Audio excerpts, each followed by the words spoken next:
అది అమెరికాలోని అతి రహస్య స్థావరం. అక్కడికి వెళ్ళారంటే బయటికి రాలేరు. అది ప్రపంచంలోనే అతి రహస్యమైన ప్రదేశం. అక్కడ ఏలియన్స్ కి సంబంధించిన టెక్నాలజీ ఉందా? ఇది ప్రపంచానికి తెలియని వాస్తవం. నిజంగా ఆ ప్రదేశంలో ఏలియన్స్ ఉన్నాయా? అమెరికా దాస్తున్న నిజాలు ఏమిటి? ఏరియా 51 గురించి అసలు వాస్తవాలు తెలుసుకుందాం రండి. యుఎఫ్ఓల మీద ప్రపంచవ్యాప్తంగా ఈ ఆసక్తి 1947 జూన్ 24న మొదలైంది. కెనెత్ ఆర్నాల్డ్ అనే ఒక ప్రైవేట్ పైలట్ సీటెల్ దగ్గరలో సుమారు గంటకు 2000 కిలోమీటర్ల వేగంతో ప్రయాణిస్తున్న 9 మెరుస్తున్న వస్తువులను చూశానని చెప్పారు. ఆ రిపోర్ట్ వచ్చిన 2 వారాల్లోనే అమెరికా అంతటా ఇలాంటి యుఎఫ్ఓలు కనిపిస్తున్నాయని చాలా మంది చెప్పడం మొదలుపెట్టారు. అప్పట్లో ఇది మీడియాలో ఒక సెన్సేషన్ అయింది. ఈ సంఘటనలు జరిగిన ప్రాంతాలను గమనిస్తే ఒక వింత విషయం బయటపడింది. చాలా వరకు రిపోర్ట్స్ అన్ని అణు పరీక్షలు జరిగే సైట్ల దగ్గరలోనే వచ్చాయి. దీనితో ఈ ఎగిరే తట్టలకు అంటే ఫ్లయింగ్ సాసర్స్ కు మరియు అమెరికా అణు సామర్థ్యానికి ఏదో సంబంధం ఉందని మీడియా చర్చించడం మొదలుపెట్టింది.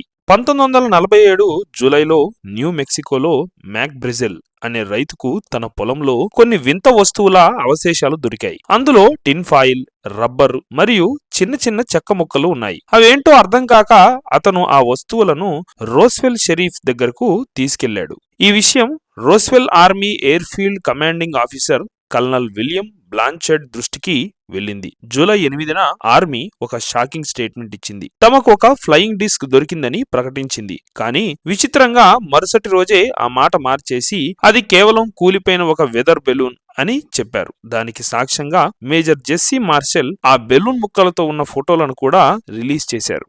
ఈ కథ కొన్ని దశాబ్దాల పాటు చెల్లబడ్డా మళ్ళీ 1970ల చివర్లో దీని మీద ఆసక్తి పెరిగింది. ఒక గ్రహాంతర నౌకకు మెరుపు తగిలి కూలిపోయిందని, అందులోని ఏలియన్స్ చనిపోయారని పుకార్లు వ్యాపించాయి. 1980లో major martial the Roswell incident అనే పుస్తకాన్ని రాస్తూ తాను చూసిన ఆ అవశేషాలు ఖచ్చితంగా ఈ భూమి మీద తయారైనవి కావని చెప్పారు. దీనితో అమెరికా ఆర్మీ బతికున్న ఏలియన్స్ ని దాచిపెట్టిందని, వారి టెక్నాలజీని ఏరియా 51 అనే సీక్రెట్ బేస్ లో రీసెర్చ్ చేస్తుందని రకరకాల థియరీలు పుట్టుకొచ్చాయి.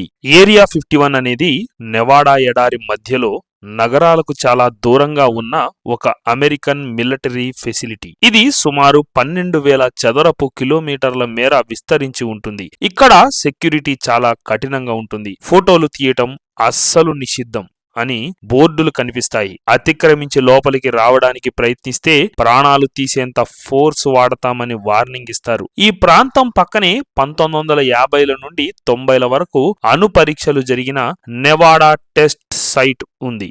2019లో జో రోగన్ పాడ్కాస్ట్ లో బాబ్ లాజర్ అనే వ్యక్తి కనిపించడంతో ఈ మిస్టరీ మళ్లీ హాట్ టాపిక్ అయ్యింది. బాబ్ లాజర్ తాను ఏరియా 51లోని సెక్టార్ 4లో పనిచేశానని, అక్కడ ఎలిమెంట్ 115తో నడిచే ఏలియన్ స్పేస్ క్రాఫ్ట్లపై రీసెర్చ్ చేశానని క్లెయిమ్ చేశాడు. దీనితో ఇన్స్పైర్ అయిన మ్యాటీ రాబర్ట్స్ అనే స్టూడెంట్ ఫేస్బుక్ లో సరదాగా storm area 51 they can't stop all of US అనే ఈవెంట్ ను క్రియేట్ చేశాడు. బుల్లెట్ల నుండి తప్పించుకోవడానికి నరుటో రన్ చేయాలని జోక్స్ తో ఈ ఈవెంట్ విపరీతంగా వైరల్ అయింది. సుమారు 20 లక్షల మంది వస్తామని కన్ఫర్మ్ చేశారు. FBI స్వయంగా రాబర్ట్స్ ను కలిసింది. మిలిటరీ కూడా సీరియస్ హెచ్చరికలు జారీ చేసింది. చివరకు కేవలం 6,000 మంది మాత్రమే ఆ రేచల్ గ్రామానికి చేరుకున్నారు. అది ఒక గొడవలా కాకుండా ఏలియన్ స్టాక్ అనే ఒక ప్రశాంతమైన మ్యూజిక్ ఫెస్టివల్ లా ముగిసింది.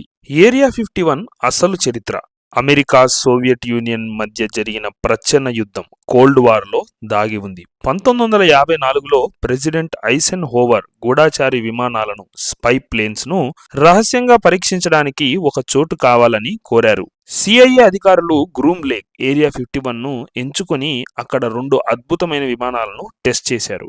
U-2 స్పై ప్లేస్ ఇది 21,000 మీటర్ల ఎత్తులో ప్రయాణిస్తూ గూఢాచార్యం చేసేది. ఆ రోజుల్లో సోవియట్ రాడార్లకు ఇది చిక్కేది కాదు. SR-71 బ్లాక్ బర్డ్ 1960లో ఒక U-2 విమానం కూలిపోయిన తర్వాత దీనికంటే వేగవంతమైన బ్లాక్ బర్డ్ ను తయారు చేశారు. ఇది గంటకు 3400 కిలోమీటర్ల వేగంతో ప్రయాణిస్తుంది. నేటికి ఇదే ప్రపంచంలో అత్యంత వేగవంతమైన విమానం. ప్రజలు ఈ వింత ఆకారం గల విమానాలను సూర్యాస్తమయం సమయంలో అంత ఎత్తులో చూసినప్పుడు అవి UFOలు అని భ్రమపడేవారు. ప్రభుత్వం తమ రహస్య స్పై ప్లేన్ల విషయం బయటపడకుండా ఉండడానికి ప్రజలు వాటిని ఏలియన్స్ అని నమ్మినా సైలెంట్ గా ఉండిపోయింది.